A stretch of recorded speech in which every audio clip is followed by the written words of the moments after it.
Oh, oh, dude, man, like purple. The color purple is like, oh, dude, it is like so cool.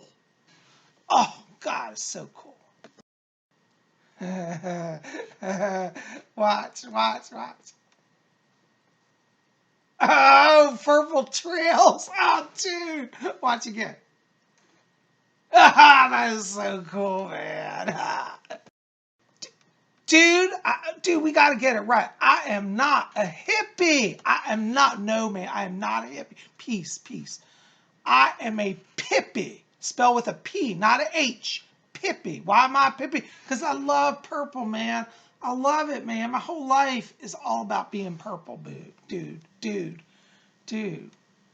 And listen, we are not going to let Nixon have another term. What do you mean Nixon's not president? What? Dude, what? Oh, whoa, trails, man, trails. Whoa. Oh, dude. I don't know how to get out of this purple cord. I'm so tangled in it, man, but it's like so awesome. Oh, whoa, purple cord, man. We Pippies love our purple cord, man. It's like so cool. Peace, man, peace. Purple cord power. I tell you, I don't know what was in that tea that I drank this morning. Obviously something. Hey, Tubies, it's Psychic Bob. Well, welcome back to Spirit Channel. I tell you, we're going to have a fun day today. For those of you who are new here, welcome. If you're just tuning in, have been here, hit that subscribe, be part of our channel. We'd love you to be here. And this week, for those of you who may have been away or just not know, we're kind of breaking with our normal format. Each day this week, we're doing a series on magical charms. So yesterday, or Monday, we actually did the red chili pepper magic charm. Yesterday, we did the Blue Thread Bracelet Charm. And today, we're going to talk about the mystical purple cord. That's right. This is one of my favorite charms. In fact, I've got an entire spiritual order formed around this sacred symbol, the purple cord. And we're going to get into all that a little later. But I think the thing that, that draws people to the purple cord is its color. Color carries vibration, and purple is a very high frequency. Here's a beautiful little cord that I created out of yarn. And I just love this. I wear it, as a necklace, and as I wrap it around my wrist. It's a wonderful little charm. But before we get into the magic of the cord, I thought we should talk about the color purple, because the color purple really is a power in and of itself, okay? Now, in the ancient days, purple was very, very, very expensive. In fact, it was actually more costly than gold. Purple dye cost more per ounce than gold. To make purple dye, they had to use a certain snail, and it was not environmentally friendly or animal friendly. But that's in the past. I'll explain that. But in the old days, to make purple dye, like this shirt is purple, this shirt back in like the ancient Roman times would be worth like $10,000, literally $10,000. And the reason for that was because to make purple dye, they had to get almost close to 3,000, around 2,500 to 3,000 snails. They had in the Mediterranean near Italy a certain snail that when they cracked the shell, the secretions of the shell made a purple ink, a purple dye. And so what they would do is they gather snails, put it in a giant vat, and then they would kill them. They would crush them, and then they would let them dry, and they would collect the dried remnants, which would be a purple powder, which then could be mixed and boiled and made dyes. But you can imagine this was very costly. So only the most elite, the very wealthy, had purple. Purple became almost a magical color. Now, when we talk about purple, what's interesting is most people today think of purple in our modern sense as more of this color. This is kind of our standard sort of purple color. But in the ancient Roman days, purple tended to be a little slightly different color. It was a little more on the reddish side. Now, just so you know, the color purple falls in the color spectrum between the colors red on one end and blue on the other. It's right in the middle. So this would be a color that's right in the middle, maybe a little more towards the blue. modern day purples tend a little bit edging towards the blue rather than the red. But to give you an idea of this ancient royal purple and how purple has evolved, I want to show you some colors here. Now I'm going to show you some pictures here that are contrasts between the red purple of ancient times and the more modern violet or blue purple that we think of as purple today. Now, you're going to say, well, which one of these is the right purple? They're both purple, doesn't matter. I'm just saying today's purple is a little more towards the blue rather than the red. But take a look at these colors and you can kind of get a sense of the contrast here. Okay, so take a look at this.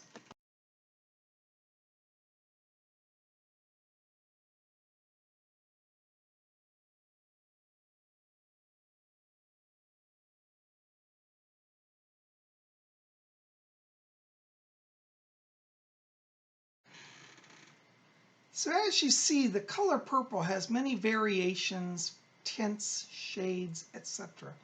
But it's all pretty mystical and pretty powerful.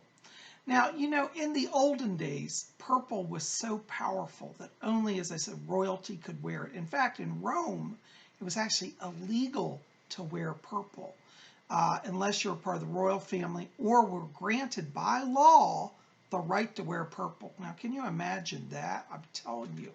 But to get an idea of how purple looked in fashion back in the ancient days, take a look at these slides here. Here are some clothing from the ancient days that it was in purple.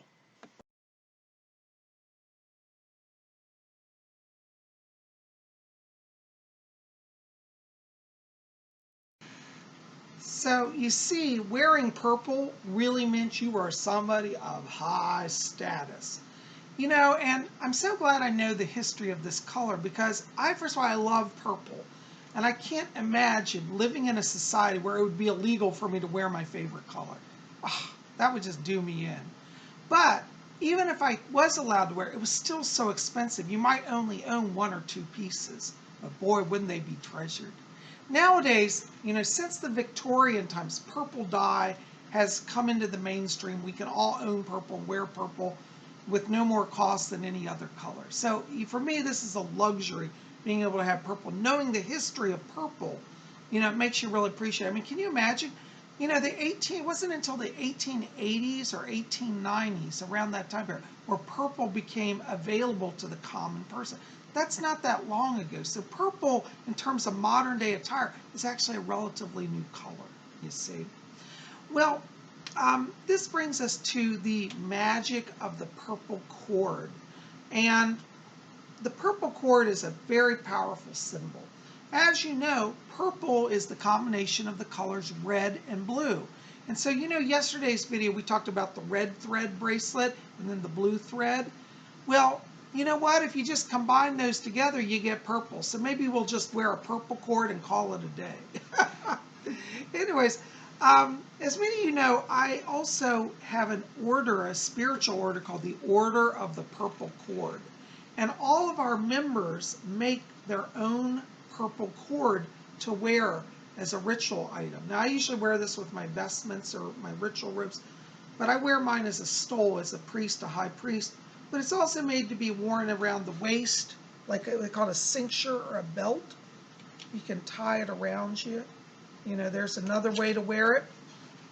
But all members of the Order of the Purple Cord wear the purple cord. Now, I thought I would read to you a little bit more about the purple cord, and this is taken from the membership manual of the Order of the Purple Cord.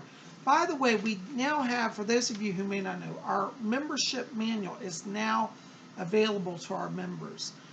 So if you're a member of the Order of the Purple Cord and you haven't got your membership manual and you want one, let us know. It is a PDF file. It is for free download. But it is for members of the order. But I'm going to read a section from that called Our Most Sacred Symbol, the Purple Cord. So let's listen in on this. Both cords, meaning cords like this, both cords and the color purple have been associated with witchcraft for a very long time. though not necessarily together. The cord is used in many witchcraft practices as a tool of the craft. It can be used as a cincture, a belt, like I showed you earlier, to tie around the waist of a ritual robe, or it can be a cord on the altar used for not magic. In some covens, the cord is measured to the height of the coven member to provide a uniquely personal identifying tool. For some covens, the cord is used to bind their hands at initiation and then loose them as a sign of acceptance into the circle. In whatever way the cord has been used, just remember it is a traditional tool of the witches. The color purple is also a color associated with witchcraft and with realms of magic. By the way, I'm going to pause there. I had to get this like a few years ago. I bought this. Look at this wonderful little witch in purple. Purple's a very witchy color. Isn't that great? Anyways, all right, so let's continue reading. In occultism, the color purple is often seen by psychics in the aura as a sign of high spirituality. The ancient mystics of India saw purple energy residing at the top of the head in the crown chakra. In ancient Rome, purple was a rare color that represented royal power. In ancient Rome, purple was restricted to use by the emperor and his family. This is where the term born to the purple comes from, meaning someone of great power and prestige. Purple dye was so costly per ounce that it was more valuable than gold. The most exalted members of the royal family and honored members of the government were awarded togas dyed in purple and embroidered in gold. Now, let's just pause there. That's what I showed you earlier in the pictures. Now, I was going to tell you, which I forgot to tell you, is that to kind of give you an idea of how valuable those togas were. Okay? Actually, let's half this. An entire ounce of that purple dye, which you saw earlier, that purple dye took almost 3,000 snails to make 1 ounce. 1 ounce of that dye could dye a piece of cloth this size. So if we were to do modern day equivalent, it would be approximately probably like $3,000 to $5,000 an ounce. Okay, now gold, what's gold going for? Now gold is going for $1,200 an ounce. Okay, so comparatively speaking, purple dye would be about $3,000, maybe $5,000, depends on the labor cost involved. Let's just say $3,000 on the low, $3,000 an ounce, and 1 ounce would get you this much fabric dyed. So if you had an entire toga, okay, try to get this in your mind, an entire toga, which is 15 feet long. The average toga is 5 yards, okay, which is about 15 feet, or close to 15 meters for those of you in Europe. Okay, can you imagine how many ounces it would take to dye a fabric that size? So about 6 feet wide by 15 feet long. That's the average size of a toga. And then 1 ounce would only get you this much fabric. So as you can see, a solid purple toga was probably like $100,000 or more. So that's why purple was considered more valuable than gold. Thank God we're out of those times. I'd go bankrupt trying to keep purple in my life. All right, so let's continue on here. It says, okay, next page. The government of ancient Rome made it illegal to wear purple fabric unless directly awarded by the emperor the right to wear it. And even then it was regulated, with some people allowed only a stripe of purple on their toga. See, the amount of purple you were allowed to wear was also regulated. So let's say I had enough money to have a full shirt like this, right? If I walked down the street and I did not have a permission from the emperor, basically a license, and they'd say, you're wearing too much wear, I could actually be arrested and charged with treason against the emperor. Okay, so the regulation of how much you were allowed to wear was even regulated by law. And others, more favored, could wear it more liberally, some being allowed to wear a toga of solid purple. Now remember, that's some serious high prestige. Occasionally, a purple cape or toga would become torn, and a small scrap might be found by someone on the street. Being so rare and valuable, the little scraps of purple fabric came to be highly prized as an amulet or talisman that would be treasured and closely guarded. You know, so like if somebody was wearing, here's one of my other purple fabrics. Okay, let's say I'm going down, I'm wearing my purple brocade fabric. I go by a thorn bush or a rose bush. It snares a little piece of my fabric or a little tassel. Imagine just a little scrap like that big. If you found that, that would be so rare and valuable because that little bit there would be worth hundreds of dollars. You see? Now, by law, you weren't allowed to legally possess it, so you had to hide it and keep it secret. So, you know, people's relationship with this color was very magical. And so if you did get a scrap of royal fabric, that was magical. That was power. You had connections. And I suspect it was used as a wealth charm or a protection charm. So, you know what? I like wearing this purple. It feels really good. Then I'm going to put it on while I'm talking to you guys today. Is that okay with you? If I wear my purple, I'm wearing the purple. I use this purple, just so you know, as a veil when I work at my altar a lot of times. I did a whole video about veils. Veils were big in the Roman times as well. So, anyway, so I think I'm going to wear this for a little while. Is that okay? All right, so let's continue on. Oops, hold on. I got to get my glasses. Where did I just lose my glasses here? There. We'll get it together today. I don't know what was in that tea this morning.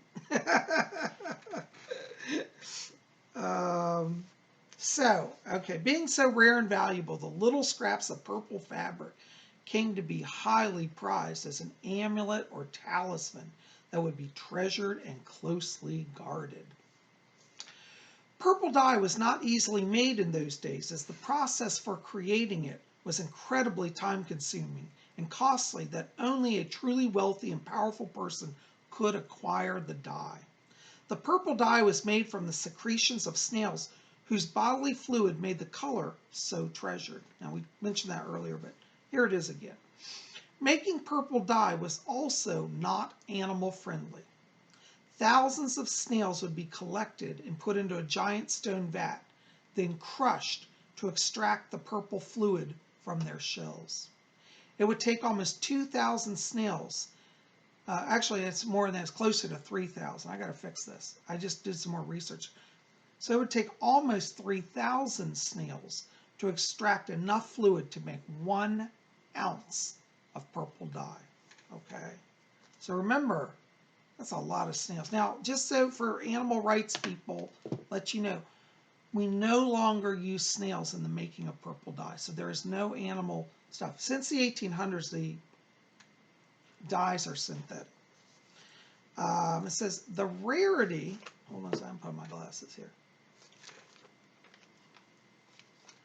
The rarity and value of the color purple continued for thousands of years until the advent of artificial dyes that were discovered in the Victorian era and the Victorian era of the late 1800s. During that time, the world, having discovered that it could more easily obtain purple fabrics, began a love affair with the color purple that brought it to the heights of the fashion of the day. Even though purple is not so rare these days, it retains its aura of uniqueness and mystery. Official world government protocol to this very day says that if one is attending, now this is interesting, one is attending an event where royalty is present, one should not wear the color purple out of respect for the royal presence, whose right it still is to claim this color for themselves. Such is the power of royalty that they still hold control over this color. at least on formal occasions. Now, so there's about the color purple. We're going to talk about the purple cord, okay? And as I showed you earlier, here's one of my purple cords, okay? And this is about our order, the OPC, okay? As a requirement of joining the Order of the Purple Cord, OPC, each member is asked to create a purple cord for themselves to wear. These cords may be of any material and may be worn as a cincture, stole, bracelet, or necklace. Their cords should be woven in some fashion as through braiding, knitting, or crocheting. These cords may have other colors woven into them, as long as purple is the predominant color. Many of our members have found that paracord is a great option as it is unbreakable and comes in the richest colors of purple. So let's just pause there. I'm going to show you my purple cord here. Now this is I like wearing my purple veil today. This is made of paracord. Now let me show you, this is a strand of paracord that I made this from. And you can buy it online just in a ball. I have to tell you, it doesn't go far because it takes a lot of paracord when you start braiding. So this is one of the things where you're probably going to need to buy a large amount, like 100 yards, to be able to really make stuff with it. But it's not expensive. I think I paid $8 for 100 yards, okay? Now, this cord, what I do is I cut it into 3 strands, and then we just do a simple braid. And that's how I did that, a simple plait braid, or a flat braid, plaits, whatever you call it. And you'll see you get this beautiful, simple pattern. And I just tie off each ends, okay? If you don't know how to braid, look online. There are instruction videos. I'm not going to do all that today, but I just want you to see it, okay? We'll go on. It says, okay. We ask members to make their own cord as a sign of commitment to the OPC. As members create their cords, they should meditate on the concepts of unity, as the cord represents the joining of members together as one. And that's what it means in our order. The purple cord is the main symbol of our order that all members are required to possess. When gathering for official meetings, rituals, and gatherings, members are asked to wear their purple cords. Below are some ways to wear, oops, I got my papers backwards here, to wear, where's my last page? The purple cord, and I'm missing one page. Oops, hold on. There it is. Yep, that's not it. Well, I think I forgot to print out the other page. I thought I did, but so ways to wear the purple cord. Well, you can wear it, as we've been talking about, as a bracelet, okay? Now, if you want to make a bracelet of purple cord, like this one, this is a long one, but I wrap it around sometimes multiple times and tie it off. What you do is you buy purple cord. Now, this is one of my favorite types of purple cord. It's a mix of different shades of purple. So it's dark purple, medium purple, light purple. Isn't that wonderful? Now you can use it as solid color or mixed purple or purple and blue. I used to have another one with purple and blue. And you basically cut off 3 large strands. Usually you want to do probably a few feet, like 2 feet or 3 feet. Because whenever you braid, it uses up like close to 1/3 of the length. So if you want, like, for example, an 8-inch bracelet to tie, you need 24 inches of thread because 1/3 of it's going to disappear in the braiding. So whatever your wrist size is, if you measure your wrist and it's 7.5 inches around, then you need like 3 times that, so 24 inches basically. And you cut 3 strands, and basically you just weave them together, okay? That's one way you wear it as a bracelet. Now, if you're not a member of the OPC, you don't have to braid it. We ask our members to braid their cord as a sign of work, but if you're not a member of our order but still want to wear it, you can. You can also just wear it, just cut off a string. Hold on, I need to get some scissors here. Hold on just a second. You know, I tell you, there's a lot of work that goes into these videos trying to gather all the stuff. Sometimes I forget stuff. So anyways, got my scissors. So, you know, measure out a kind of a long piece, about a foot or foot and a half. And you can just trim it off. I recommend yarn, like soft yarn, because it's very soft. Like you could have cotton yarn, or actually I think this might even be synthetic. Traditionally, you know, the dye was dyed on silk because it was the best fabric. But you don't have to have silk cord. You can just have a purple cord. But basically, I just get a little simple thread like this, and you can tie it. Now, as you tie it, you might want to do a little prayer and say, "Great Lord, great Lady, I ask that you infuse power in this cord. And as I knot it, may I be bound to your blessing and protection. So mote it be." And as you tie that little cord and you chant that prayer, you're already working the magic, you see. Oops, hold on, try and get there. So there you go. So see, I just tied it on. Don't tie it too tight because you'll cut your circulation off. And then with the excess, you can just trim it off, you know.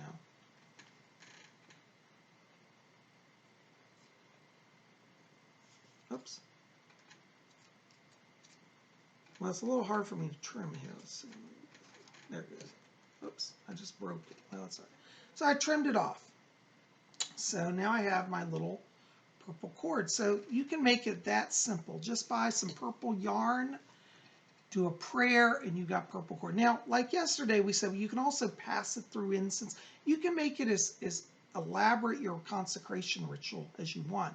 Do through incense, sprinkle with holy water, you know, but really the main thing is that as you're wearing, as you tie it, that you ask divinity, your concept of higher power, to bless you and protect you through the cord. And if you do that, you'll have an awesome and powerful bracelet. So there's another cord for you to wear. I'm going to put some pictures here at the end of purple cord bracelets and purple fabrics and purple, just purple everything. Anyway, so I hope that gives you guys some insight today. You guys rock. Thanks for being here. By the way, I forgot to tell you, pop over to my website, PsychicBob.com. You can pick up your free copy of my newest painting, The Red Hand of Power. And we're going to talk about this a little later this week. Probably, I'm thinking Friday at this point. So pop over and get your Red Hand of Power. It's a free download. This is one of my original artworks, and it is available only till Saturday. After Saturday, it's going away. So if you want to get a Psychic Bob original, you can download it, print it, you know, put it in a frame, give it to a friend, you know, do whatever you want. But I hope that you'll like it. Put it in your house as a magical talisman. As I said, we're going to talk about the Red Hand on Friday. A lot of people don't know about the Red Hand. I've been getting letters, people seeing this, says, is this the same as the Hamsa, the hand from the Middle East? Actually, similar, but not the same, actually. So we're going to talk about the Hamsa, and I think tomorrow, what's tomorrow? Yeah, tomorrow I think we're going to talk about the Hamsa. So, and then Friday we'll talk about the Red Hand of Power. So, be back here for that. Well, guys, I'm going to keep it short. I love you. So glad you're here. I hope this has given you another insight of a magical charm. You know, as we're talking about the color purple, it's wonderful for cords, but even wearing purple, you could consecrate purple fabric to bless your life as well and let it be a charm. You know, we might have to have a whole separate video about purple fabric charms and how to make those, because there are some specific charms that can be made of fabric. We might do that also. Okay, well, we'll come back to that. Anyways, guys, you guys are awesome. I love you. Listen, put comments in the box below in the comment section. Tell me, have you ever worn a purple cord bracelet? What do you know about the color purple? Do you love the color purple? Is it your favorite color? Maybe you hate the color purple. I don't know. Tell me what you think about purple and purple cords in the box below. You guys are best. I love you. We'll see you back here tomorrow. Until then, may all of you always blessed be.